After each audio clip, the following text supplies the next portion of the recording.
Most people in their 50s and 60s are perfectly well informed.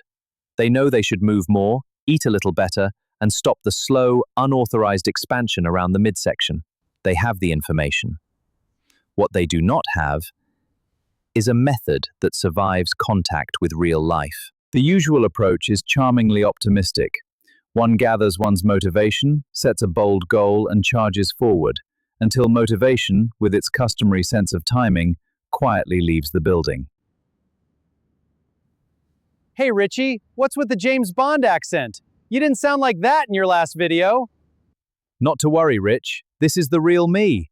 Last go-round, I was just testing an additional dialect on a lark.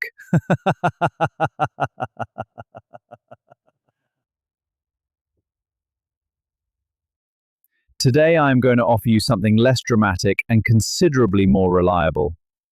By the end of this video, you will have a practical system capable of taking a person who currently feels stuck with midlife weight gain and a slowing metabolism and steadily building them toward 150 minutes of moderate movement each week, plus actual strength training. No heroic willpower required. No waiting to feel ready.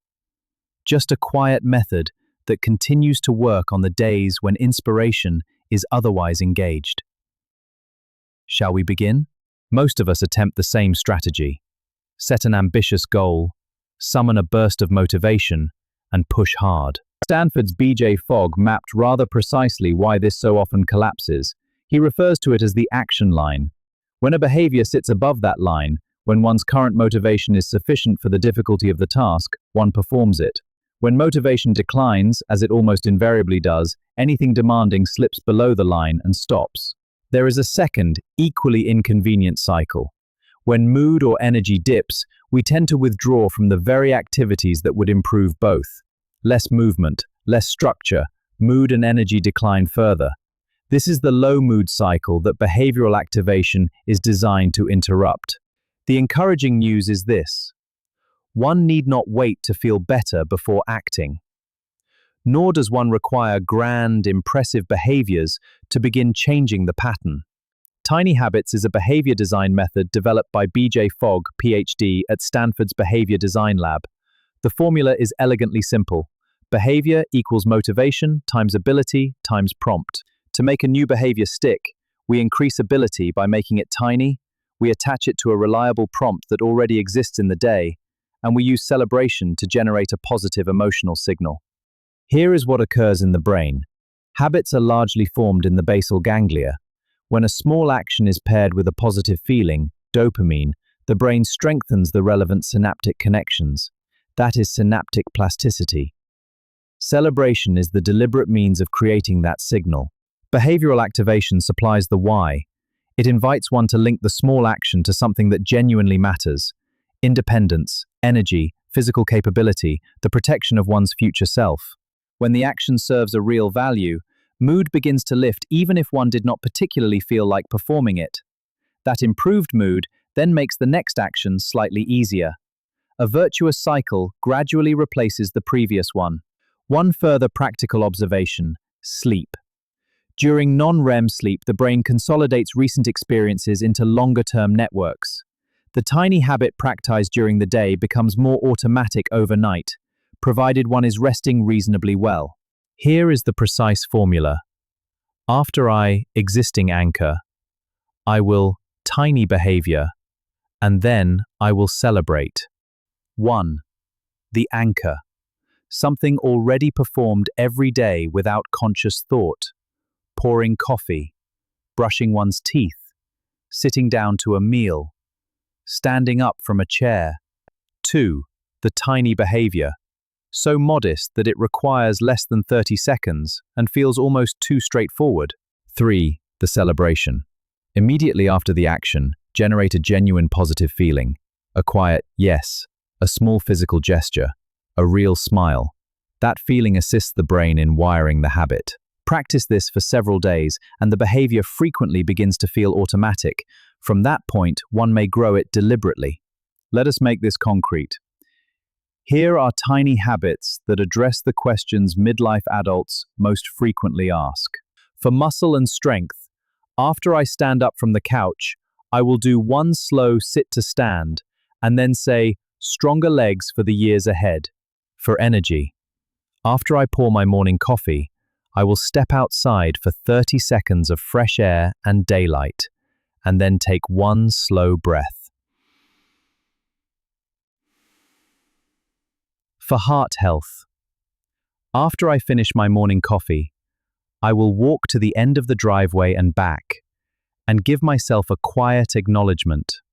For joint comfort, after I brush my teeth at night, I will do 20 seconds of gentle ankle circles or shoulder rolls, and then say, I keep moving.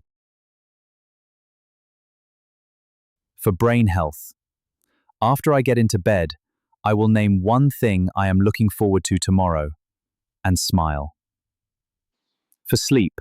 After I turn off the last light, I will take one slow exhale longer than the inhale, and quietly release the day.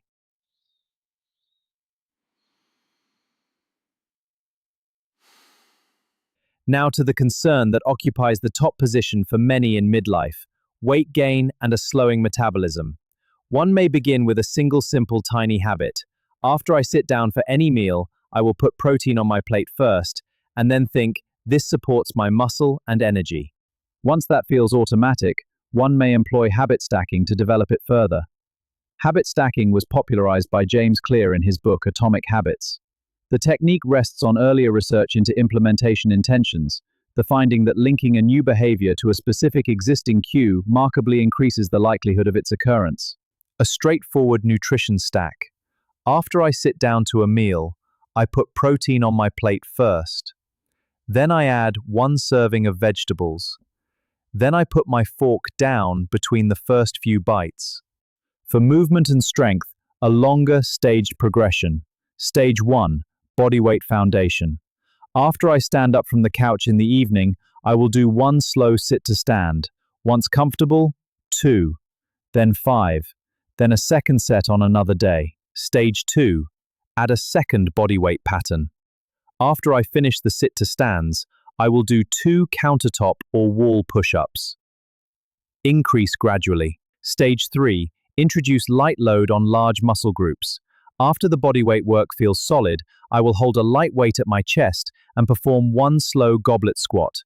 Build the repetitions with care. Stage 4. Compound movements with weights. After the goblet squats, I will add simple dumbbell rows or a light deadlift pattern, attending carefully to form. Over time, one may increase the load or the number of sets across 2 or more days each week. Throughout, one remains inside the Tiny Habits formula. Each new layer is added only after the previous one has become automatic. This keeps the behavior manageable on ordinary days while steadily progressing toward the activity levels shown to support muscle, metabolism, and long-term weight management. One can design a personal version in approximately 2 minutes. 1. Decide what currently matters. 2. Reduce the action until it requires less than 30 seconds. 3. Attach it to something already performed every day. 4. Add a genuine celebration. 5. Perform it today. Once the first habit feels easy, one may begin stacking a single additional tiny behavior if desired. 3 common obstacles. Making the behavior too large, it falls below the action line. Omitting the celebration, remember, the brain requires that positive signal. Or selecting an unreliable anchor, again, you must choose something that already occurs consistently. Address those 3 points, and the method becomes considerably more dependable. A straightforward challenge for you.